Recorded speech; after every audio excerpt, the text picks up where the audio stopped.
Remember, they're changing my voice. Psalm 77. So in the last part, I did in two parts because I was interrupted and it threw off my timeline, and I have to think about what I'm talking about and not much how much time I'm taking, and it limits me to 15 minutes. Also remember, they're changing my voice. Okay, I talked about lightning. I talked about Exodus 19, verse 16. On the morning of the third day there was thunder and lightning with a thick cloud over the mountain and a very loud trumpet blast. Everyone in the crowd trembled. So this lightning causes them to tremble. Now, if you're a warrior who's serious, you're going to know that it has something to do with being a warrior. If you're a dumb, ditzy chick that shuns the most top martial arts ever for mere orders from the government or to your family or your pathetic career, your worldly, sissy, pedo helping career, okay, you might be confused about what it is. Well, Psalm 77 makes it crystal clear for you. It tells you what it is. We'll get to that. I cried out to God for help. I cried out to God to hear me. When I was in distress, I sought the Lord. At night, I stretched out untiring hands, and I would not be comforted. I remembered you, God, and I groaned. I meditated, and my spirit grew faint. You kept my eyes from closing. I was too troubled to speak. I thought about the former days, the years of long ago. I remembered my songs in the night. My heart meditated, and my spirit asked, will the Lord reject forever? Will he never show his favor again? Has his unfailing love vanished forever? Has his promise failed for all time? Has God forgotten to be merciful? Has he in anger withheld his compassion? Then I thought, to this I will appeal, the years when the Most High stretched out his right hand. I will remember the deeds of the Lord. Yes, I will remember your miracles of long ago. I will consider all your works and meditate on all your mighty deeds. What kind of deeds? Mighty deeds. What kind of deeds? Mighty deeds. What kind of deeds? Mighty deeds. No wordplay. I don't deal in wordplay code. What you hear is what I'm saying. Your ways, God, are holy. What God is as great as our God. So read it right there. It says, what God is as great as our God? So Goliath said, hey, in the name of my God, I'm challenging you. And David struck him down, right? Samson and David's mighty men, Benaiah, and so on and so forth. So as I'm interrupted, the military, the police, America, the whites, the Jews, the LGBT community, unless individuals come to obey God through me, they agree to be part of those groups that challenge God Almighty as a divine verdict. It's been the verdict the whole time. They're challenging him by saying your son does not have permission to bring your word to the earth, and that they dare you to do what you will to them, their ancestors, and their offspring. There's no other way to interpret their actions and their group spirit and what they play stupid about on a daily basis. There's no excuse for fearing humanity more than God Almighty, not even close. That is just a pure evil heart that sees it that way. Okay. So I will consider all your works and meditate on all your mighty deeds. Your ways, God, are holy. What God is as great as our God? You are the God who performs miracles. You display your power among the peoples. Okay, which means also, you're supposed to look everywhere, and you would have found me. If you as groups looked everywhere, if you did your due diligence, you would have found me. And you would have found me in time. Because the power is displayed. Now find the fig tree and the grape bush, the grapevine, so to speak.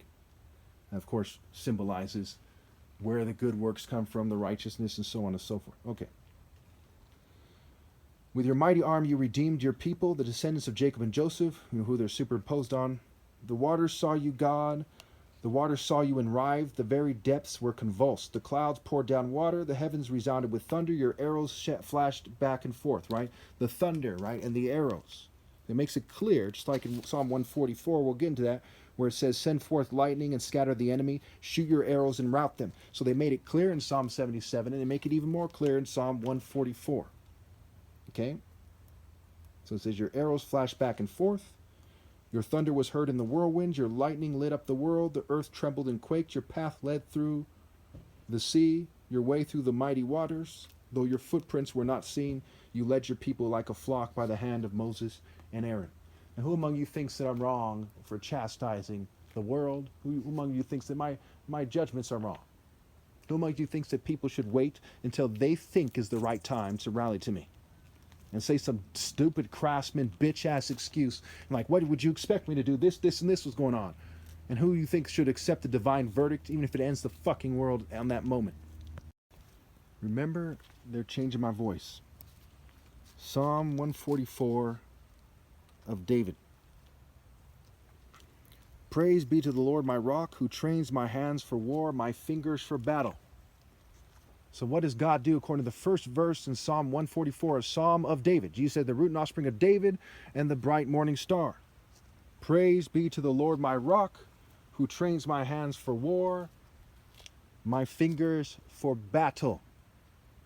You think that the Greeks and Romans missed this? They were just playing stupid, worshiping the devil, because their main deities, Set, Zeus, Baal, Baal, Jupiter, what have you, is a deity of thunder and storms, right? Thunder and lightning.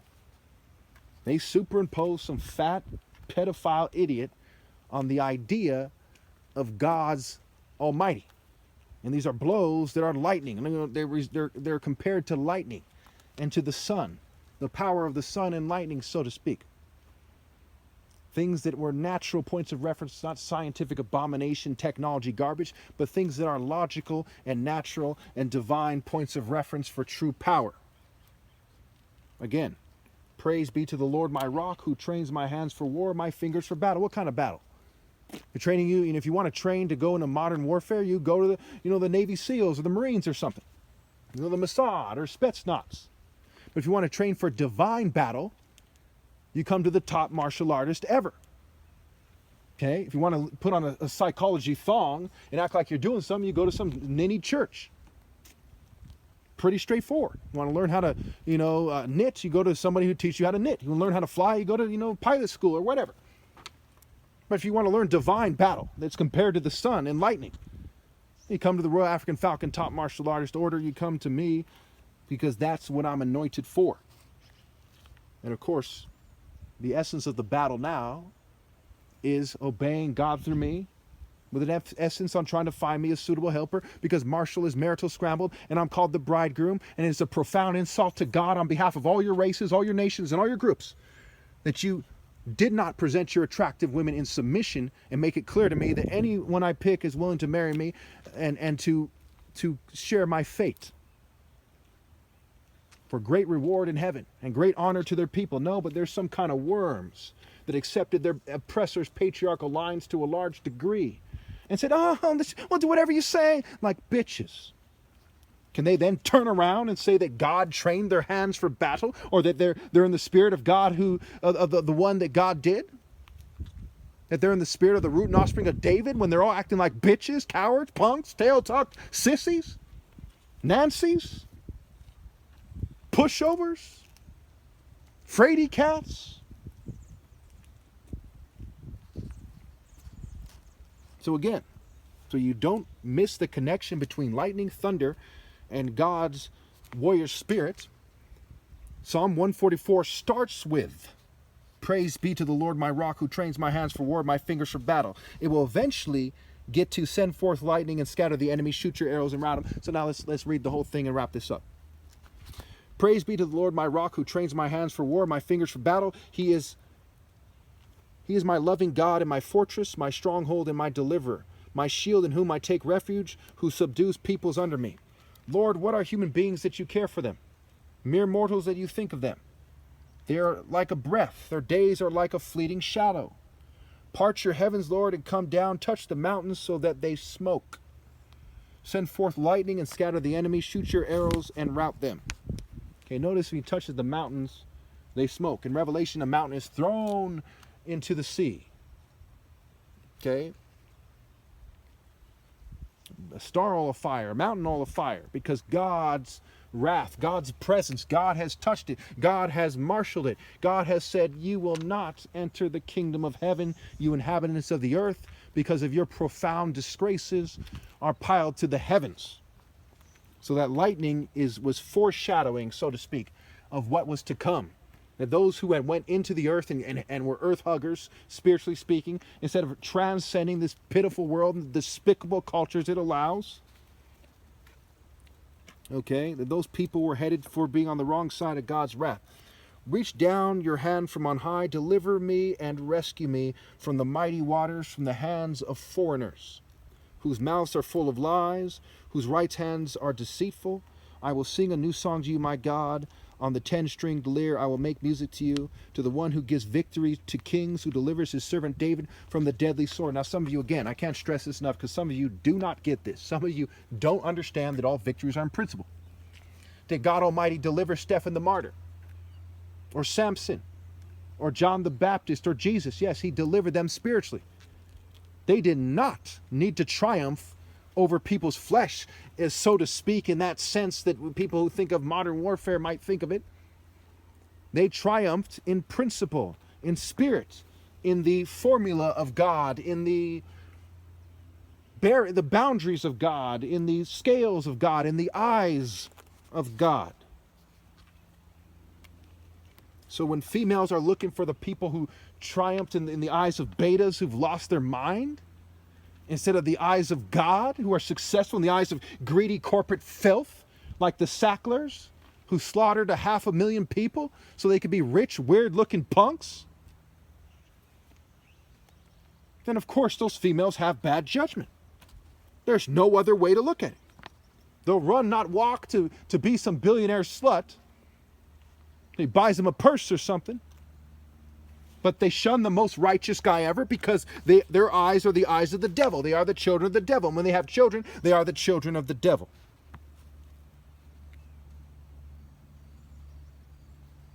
From the deadly sword, deliver me, rescue me from the hand of foreigners, whose mouths are full of lies, whose right hands are deceitful. Then our sons in their youth will be like well-nurtured plants, and our daughters will be like pillars carved to adorn a palace.